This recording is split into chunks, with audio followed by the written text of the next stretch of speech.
For green card winners or people coming from other parts of the world to the US, one of the challenges that they face is finding a host. In this video, we're going to talk about some of the reasons why people in the US do not like to host or are not willing to host other people coming from other parts of the world. One of the reasons is because hosting is very, very intensive.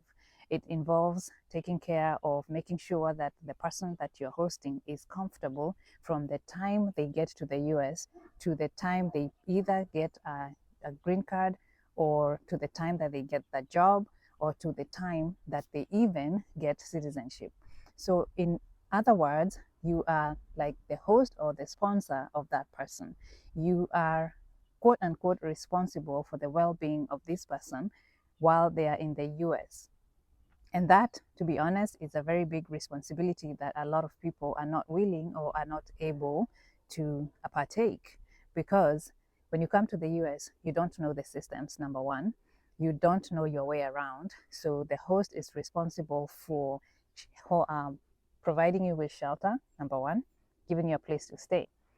Whether you are paying them or not. Most of the time, you're not paying them because a lot of people don't come here with any money left. If they come here with money, it's just a little bit of money. So the expectation is not that the host is going to charge you for the first few months of being there. So you're living in the host house for free. You're eating the host food. Na vile economy iko mbaya. So you're doing that, and the host is responsible for taking you around. When you first come, especially here in Delaware, when you first get here, you need to know how to drive. So who's going to take you around to the DMV, or who's going to teach you how to drive? Most of the time, it's the host. It's the host or a member of the family in that household is the one that is going to take that duty of or responsibility of helping you and guiding you on how to drive, taking you for your driving test, taking you to run errands, or running errands on your behalf. That is a huge responsibility that a lot of people are not willing or are not able to do because people are busy at work. They have their own schedules here. Everything here, mostly in America, it runs on schedules. So you're in somebody else's time for a long period of time. Some people, depending on how soon they get their jobs, they can be there up to a year. So the question is, are you willing to host somebody for that long? And for the most part, the people who come to our comment section, especially on TikTok, the other day I posted a video saying that answering the people in my TikTok comment section, letting them know that at this point, at this particular time in my life, I'm not able to host, but I did direct them to other channels and other people that have that as their main thing that they do. They host. They have hosting services at a fee, obviously, because time is money. You're taking up somebody's time, so they need to be compensated for that. Granted, you gotta pay them for the time, but a lot of people want people to host them for free, and most of the time, those people don't know you. So, being fair and in all honesty, would you host somebody you don't know in your house for that amount of time? Regardless of the amount of time, would you be willing to do that? So that's one of the other reasons. The other reason is some people don't have the space. Some people don't have the space. Some people live in small units, in a small apartment, and it's just enough for them and their family. So they cannot have another person in there. It won't make sense, and there won't be any space for them. The other thing could be some people just value their privacy. They just want to be in their own space without other people joining. They just want to be just them. If they're single, they just want to be single. If they have families, that's all they want. They don't want any more people to be in their space.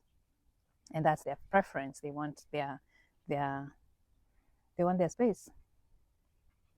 And so taking the responsibility of hosting is a big task. It's a big task. So I wanted to make this video to help you understand people who are asking these questions coming from maybe a point of not knowing what is involved in hosting, so that you can at least have a clear picture of what is going on when you host someone.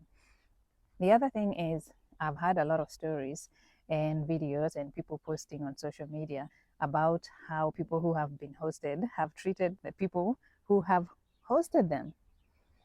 Lack of gratitude, lack of no sense of gratitude. There's no madharau, unaanza tu madharau. You start being rude to the host. There's no respect, even if it's not that.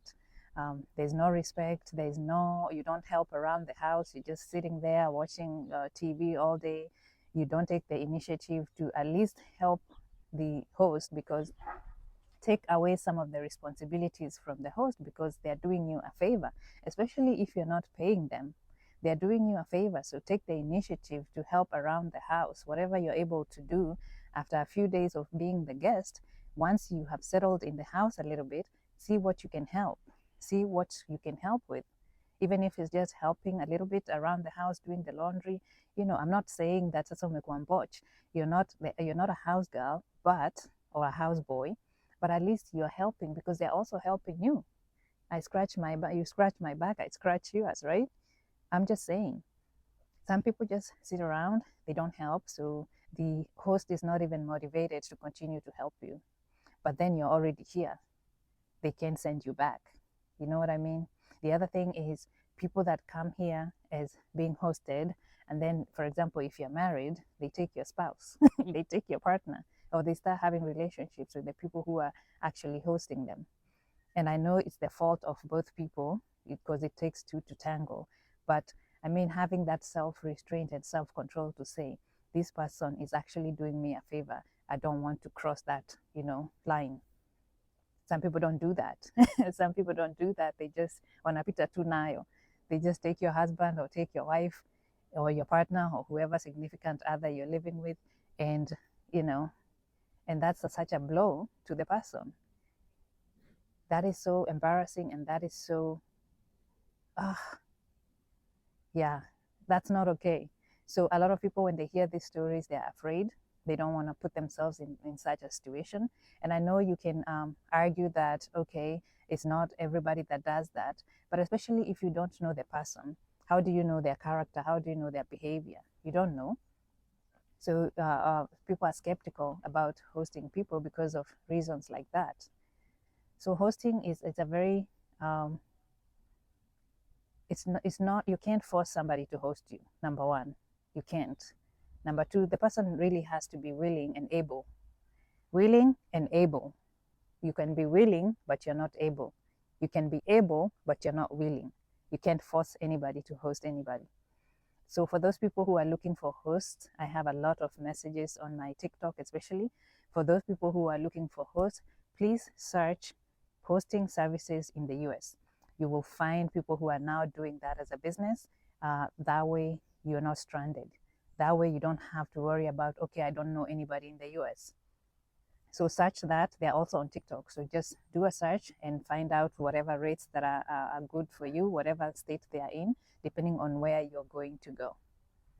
So just research, and don't say that you're not going to come to the US because you don't have a host.